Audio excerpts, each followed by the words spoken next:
నూలులో శతాబ్దాల గౌరవం, పట్టు పరంపరకు ప్రతీక, సంప్రదాయానికి శాశ్వత చిరునామా సఖీ. ఉగాది రోజు అనుసరించాల్సిన విధి విధానాలు.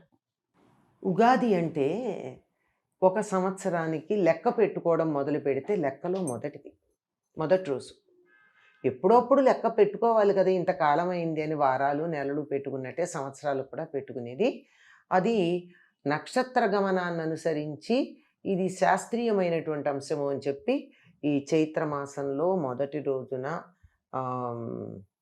శుక్లపక్షంలో మొదటి తిథి నాడు సూర్యోదయ సమయం నుంచి ఈ సృష్టి ప్రారంభమైంది లెక్క పెట్టడానికి అని చెప్పి బ్రహ్మగారు తయారు చేసి మొదలుపెట్టాడు.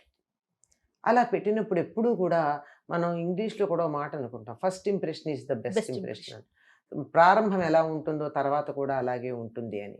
కనుక ఇది మొదలు గనక ఈనాడు అన్నీ కూడా శుభాలు కలగాలి అని చెప్పి మనకి మంచి కలిగించేటటువంటి అంశాలను మొదలు పెట్టుకుంటూ ఉంటాం మనం. ఈనాడు ఏం చెయ్యాలి అంటే అభ్యంగన స్నానం. అంటే బాగా నూనె పెట్టుకుని నలుగు పెట్టుకుని చక్కగా తల మీద నీళ్లు పోసుకోవడం వేడి నీళ్లతో.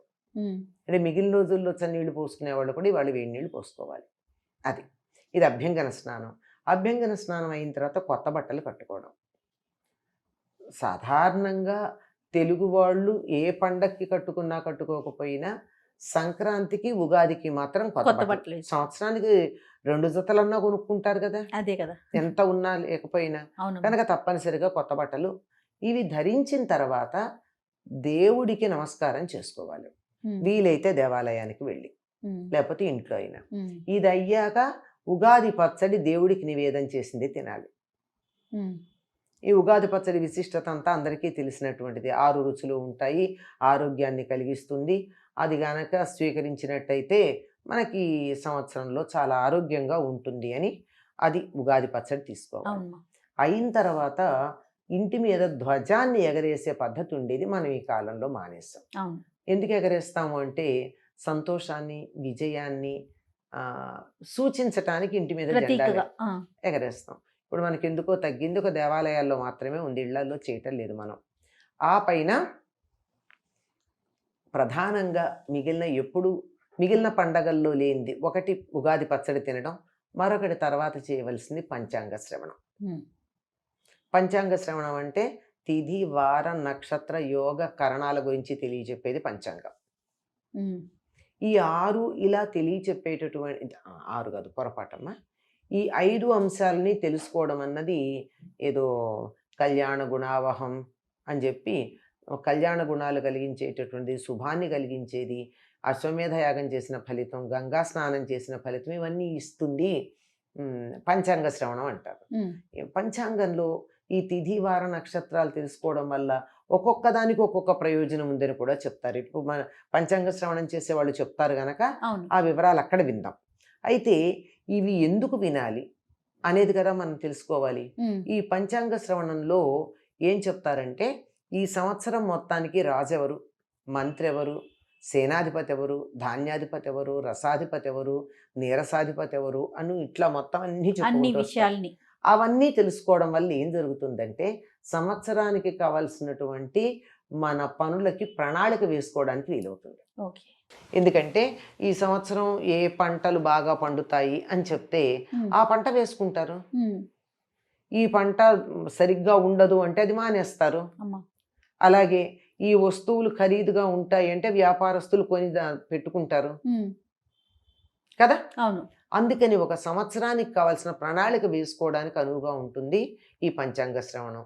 ఇందులో పుష్కరాల గురించి చెప్తారు, ఆ తర్వాత మూఢముల గురించి చెప్తారు. ఇవి చెప్పేటప్పటికీ మనం ఏదన్నా పనులు చేయాలి అంటే ఈ మూఢమి సమయం కాకుండా ఉండేట్టు ముందే ప్రణాళిక వేసుకుంటాం. ఆ తర్వాత వివరాలు కావాలంటే పురోహితుడి దగ్గరికి వెళ్ళి పెట్టించుకున్నా ముందు ఆ సమయానికి అది చేయాలని ఆలోచన చేయకుండా దూరంగా ఉండడం జరుగుతుంది. ఆ విధంగా దూరం పెట్టడం జరుగుతుంది.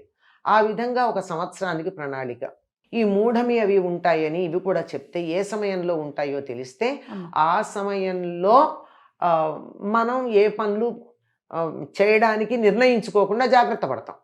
తీరా మనం ఫలానప్పుడు చేద్దామని వెళ్ళి పురోహితుడి దగ్గరికి వెడితే ఇదే మూఢం అండి అంటే అయ్యో అని అనుకోకుండా ఆ సమయాన్ని పక్కన పెట్టుకోవడానికి ఈ విధంగా ఒక సంవత్సరానికి సరిపోయే ప్రణాళిక వేసుకోవడానికి ఈ ఉగాదిలో పంచాంగ శ్రవణం మనకి సహకరిస్తుంది. అట్లాగే ఆదాయ కందాయ ఫలాలు అవి చెప్పినప్పుడు జాగ్రత్తగా జాగ్రత్త ఉండటం. పడతాం. అవును. ఈ మనకు ఖర్చు ఎక్కువ అంటే పెద్ద పెద్ద పనులు ఏమీ పెట్టుకోకుండా ఉంటే రూపాయిలో అవ్వాల్సింది 10 రూపాయలు అవుతుందంటే, చిన్న ఖర్చులో పెడితే 10 రూపాయల పనే పెట్టుకుంటే 100లో అవుతుంది. ఆ, అది 1000 రూపాయలు పడితే 1,00,000 రూపాయలు అవుతుంది. అవును. అందుకని కొంచెం తగ్గించుకోవడం ఇట్లాంటివన్నీ కొన్నిటికి ప్రణాళికకు పనికొస్తుంది పంచాంగ శ్రవణం. ఇదంతా ఈ రోజు చేసేటటువంటి ఇదైతే సరే, ఆ రోజు పిండి వంటలు వాటిలతో భోజనాలు చేస్తారు. సాధారణంగా ఒకప్పుడు పెద్దవాళ్ళు చెప్పింది ఏమిటంటే, ఏదన్నా ఒక మంచి పని మొదలు పెట్టాలి అంటే ఉగాది నాడు మొదలు పెట్టుకుందాం అంటాం. ఉమ్. అంటే ఈ రోజు మొదలు పెట్టుకునేది సంవత్సరం అంతా నిర్విఘ్నంగా అవును. కొనసాగుతుందని. అవును. అది మంచిదే కదా! సృష్టి ప్రారంభమైంది, ఇప్పటిదాకా సృష్టి నడుస్తోందంటే బ్రహ్మాండంగా నడుస్తున్నట్టే కదా! అదే కదా. ఆ విధంగా ఈనాడు ఏదన్నా మొదలు పెట్టుకున్నట్టయితే బాగుంటుందని. మనం ఈ రోజుల్లో తరచుగా న్యూ ఇయర్ డెసిషన్స్ అని చెప్పి జనవరి 1కు చేస్తున్నాం. ఉమ్. దాని కానీ దానికన్నా అది చెయ్యొద్దని నేనేం అంటలేదు. అదొక రకమైనటువంటి కాలగణనం, ఇది మరొక రకమైన కాలగణనం. మనం దీన్ని సంవత్సరానికి ప్రారంభంగా అనుకుంటాం గనక, ఉమ్. మనం చేయదలుచుకున్నటువంటి పనులు ఏమైనా ఉన్నా, ప్రణాళికలు ఏవైనా ఉన్నా, ఇవాళ తప్పనిసరిగా మొదలు పెట్టుకుని ముందుకు వెళ్ళటం బాగుంటుంది. తప్పనిసరిగా ఇవాళ ఎలాగో కొత్త బట్టలు కట్టుకుంటాం, అభ్యంగా తలంట్లు పోసుకుంటాం, ఉమ్. దేవుడికి పూజ చేసుకుంటాం, మిగిలినప్పుడు తక్కువ చెయ్యని వాళ్ళు కూడా చేస్తారు ఇవాళ. ఉమ్. ఇవన్నీ చేసుకున్న ఈ శుభ సందర్భంలో చాలా పవిత్రంగా ఉన్నటువంటి ఈ రోజున మనం ఏదన్నా కొత్త ప్రాజెక్టు, ఒక ప్రణాళిక, ఒక వర్క్ మొదలు పెట్టామంటే ఈనాడు మొదలు పెట్టుకోవడం బాగుంటుంది. లేదా ఒక నిర్ణయం చేసుకున్నా బాగానే ఉంటుంది. ఈ సంవత్సరం నేను ఇలా ఉంటాను, లేదా ఇవాళ పొద్దున్నే లేచి రోజు పూజ చేసుకుంటాను, లేదా రోజు ఒక పుస్తకం చదువుతాను, లేదా రోజు ఒక కాగితం అన్న, ఒక పేజీ అన్నా రాస్తాను, లేదా ఒక మంచి పని చేస్తాను, ఇలా ఏదో ఒకటి మంచి. ఒక సంవత్సరం అంతా కొనసాగించే పని ఒకటి చేస్తాను అని ఆనాడు నిర్ణయించుకుంటే చాలా బాగుంటుంది. ఆ విధంగా చేయాలని, అలా కొనసాగాలని చాలామంది ఈ రోజున ప్రణాళిక కూడా వేసుకుంటూ ఉంటారు. అమ్మ, ఉగాది రోజు ఏ దైవాన్ని పూజించాలమ్మ, ప్రార్థించాలి? ఉగాది నాడు ఇంద్ర పూజ చెయ్యాలి అని మనకి గ్రంథాలు ఉన్నాయి.